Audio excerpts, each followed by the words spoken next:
ये तस्वीरें अयोध्या की हैं, जहां बीजेपी का एक प्रतिनिधि मंडल उस लड़की से मिलने पहुंचता है जिसके साथ मोहित खान ने गलत किया था। पर उस वक्त कुछ ऐसा होता है जिसे देखकर खुद प्रतिनिधि मंडल भी दंग रह जाता है। उनके सामने एक महिला रोती हुई आती है और कहती है, मुझे इंसाफ चाहिए। मंत्री नरेंद्र कश्यप उसके सिर पर हाथ रखकर समझाते हैं कि अगर कुछ गलत हुआ है तो पुलिस उस पर एक्शन लेगी। सबको लगता है मोहित खान ही इस केस का भी आरोपी है। पुलिस अपना फाइल खंगालने लगती है। योगी तक ये खबर पहुंचने ही वाली होती है कि मोहित खान का पाप और बड़ा है, लेकिन तभी असली कहानी सामने आ जाती है। जब ये महिला बोलना शुरू करती है, वो बताती है, एक लड़के के साथ मेरी दोस्ती थी, उसने इसका गलत फायदा उठाया, मैंने मुकदमा दर्ज करवाया, उस पर धारा 376 लगी, लेकिन बाद में उसके घर वालों ने दबाव बनाया और मेरी शादी उसी लड़के से करवा दी।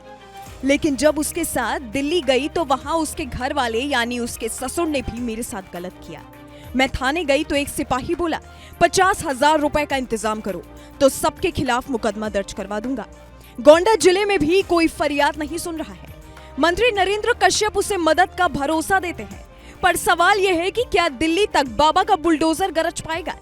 फिलहाल अयोध्या पर सबकी निगाहें टिकी हुई हैं। सीएम योगी के कहने पर ही बीजेपी का ये प्रतिनिधि मंडल परिवार को आश्वासन देने घर पहुंचा।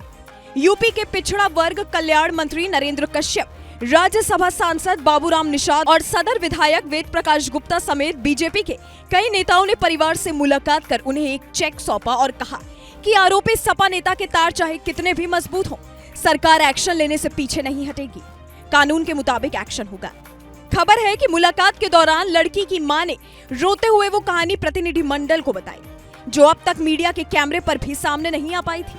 उसकी मां ने कहा, मोहित खान तो गुनहगार है ही, पर इसमें उसका साथ समाजवादी पार्टी का नेता राशिद दे रहा है। उसने बकायदा हमें पैसे भी ऑफर किए थे, कह रहा था कि तुम पैसे बताओ, हम दे देंगे और मामले को रफा दफा कर लेंगे। वो रोते हुए कहती है, अपनी बिटिया की इज्जत की कीमत कौन लगाता है। यही सवाल समाज उन लोगों से पूछ रहा है जो अपने रसूख के दम पर गलत करते हैं। अयोध्या के केस में मोहित खान ने जो किया है वो इतना बड़ा गुनाह है जिसकी कोई माफी नहीं, और अब इस पर सिर्फ यूपी ही नहीं बल्कि दिल्ली की भी सीधी नजर है। इस केस में राष्ट्रीय बाल आयोग की भी अब एंट्री हो चुकी है। राष्ट्रीय बाल आयोग ने अयोध्या के एसएसपी को लेटर में लिखा है कि किसी भी स्थिति में बालिका की पहचान उजागर नहीं होनी चाहिए, उसकी पहचान को गोपनीय रखते हुए आरोपियों के खिलाफ कार्रवाई की जाए। मामले में दर्ज कराई गई प्राथमिकी, आरोपियों के खिलाफ की गई कार्रवाई, पीड़िता की मेडिकल रिपोर्ट, उसके बयान और इलाज से जुड़ी रिपोर्ट आयोग को 3 दिनों के अंदर उपलब्ध करवाई जाए। अब एसएसपी अपनी रिपोर्ट में क्या क्या लिखते हैं, ये देखने वाली बात होगी। क्या जांच में कोई ऐसी जानकारी भी निकलकर सामने आने वाली है जो अब तक एफआईआर, मीडिया के बयानों और नेताओं की सियासत से अलग होगी। जिस तरह से बीजेपी प्रतिनिधि मंडल के पास दूसरी महिला न्याय मांगने पहुंची है, वो साफ इशारा करता है कि समाज में किस किस तरह के लोग छिपे बैठे हैं। घर के अंदर ही महिला के साथ बरसों से गलत हो रहा है और वो बोल नहीं पा रही। आवाज उठाना भी चाहती है तो पुलिस भगा देती है। आपकी इस वीडियो के बारे में क्या राय है, हमें नीचे कमेंट सेक्शन में जरूर बताइएगा। Bureau report, global Bharat TV. ये तस्वीरें अयोध्या की हैं, जहां बीजेपी का एक प्रतिनिधि मंडल उस लड़की से मिलने पहुंचता है जिसके साथ मोहित खान ने गलत किया था। पर उस वक्त कुछ ऐसा होता है जिसे देखकर खुद प्रतिनिधि मंडल भी दंग रह जाता है। उनके सामने एक महिला रोती हुई आती है और कहती है, मुझे इंसाफ चाहिए। मंत्री नरेंद्र कश्यप उसके सिर पर हाथ रखकर समझाते हैं कि अगर कुछ गलत हुआ है तो पुलिस उस पर एक्शन लेगी। सबको लगता है मोहित खान ही इस केस का भी आरोपी है। पुलिस अपना फाइल खंगालने लगती है। योगी तक ये खबर पहुंचने ही वाली होती है कि मोहित खान का पाप और बड़ा है, लेकिन तभी असली कहानी सामने आ जाती है। जब ये महिला बोलना शुरू करती है, वो बताती है, एक लड़के के साथ मेरी दोस्ती थी, उसने इसका गलत फायदा उठाया, मैंने मुकदमा दर्ज करवाया, उस पर धारा 376 लगी, लेकिन बाद में उसके घर वालों ने दबाव बनाया और मेरी शादी उसी लड़के से करवा दी। लेकिन जब उसके साथ दिल्ली गई तो वहां उसके घर वाले यानी उसके ससुर ने भी मेरे साथ गलत किया। मैं थाने गई तो एक सिपाही बोला, 50,000 रुपए का इंतजाम करो तो सबके खिलाफ मुकदमा दर्ज करवा दूंगा। गोंडा जिले में भी कोई फरियाद नहीं सुन रहा है। मंत्री नरेंद्र कश्यप उसे मदद का भरोसा देते हैं, पर सवाल यह है कि क्या दिल्ली तक बाबा का बुलडोजर गरज पाएगा। फिलहाल अयोध्या पर सबकी निगाहें टिकी हुई हैं। सीएम योगी के कहने पर ही बीजेपी का ये प्रतिनिधि मंडल परिवार को आश्वासन देने घर पहुंचा।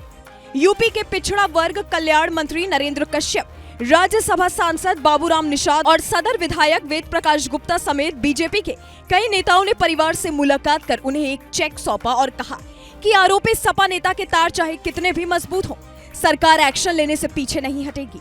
कानून के मुताबिक एक्शन होगा। खबर है कि मुलाकात के दौरान लड़की की मां ने रोते हुए वो कहानी प्रतिनिधि मंडल को बताई, जो अब तक मीडिया के कैमरे पर भी सामने नहीं आ पाई थी। उसकी मां ने कहा, मोहित खान तो गुनहगार है ही, पर इसमें उसका साथ समाजवादी पार्टी का नेता राशिद दे रहा है।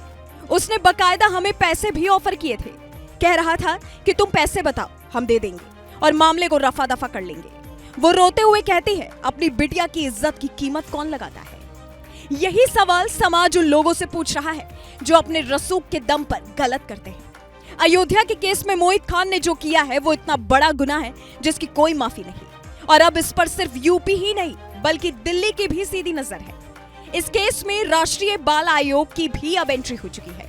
राष्ट्रीय बाल आयोग ने अयोध्या के एसएसपी को लेटर में लिखा है कि किसी भी स्थिति में बालिका की पहचान उजागर नहीं होनी चाहिए। उसकी पहचान को गोपनीय रखते हुए आरोपियों के खिलाफ कार्रवाई की जाए। मामले में दर्ज कराई गई प्राथमिकी, आरोपियों के खिलाफ की गई कार्रवाई, पीड़िता की मेडिकल रिपोर्ट, उसके बयान और इलाज से जुड़ी रिपोर्ट आयोग को 3 दिनों के अंदर उपलब्ध करवाई जाए। अब एसएसपी अपनी रिपोर्ट में क्या क्या लिखते हैं, ये देखने वाली बात होगी। क्या जांच में कोई ऐसी जानकारी भी निकलकर सामने आने वाली है जो अब तक एफआईआर, मीडिया के बयानों और नेताओं की सियासत से अलग होगी? जिस तरह से बीजेपी प्रतिनिधि मंडल के पास दूसरी महिला न्याय मांगने पहुंची है, वो साफ इशारा करता है कि समाज में किस किस तरह के लोग छिपे बैठे हैं। घर के अंदर ही महिला के साथ बरसों से गलत हो रहा है और वो बोल नहीं पा रही। आवाज उठाना भी चाहती है तो पुलिस भगा देती है। आपकी इस वीडियो के बारे में क्या राय है, हमें नीचे कमेंट सेक्शन में जरूर बताइएगा। Bureau report, global Bharat TV.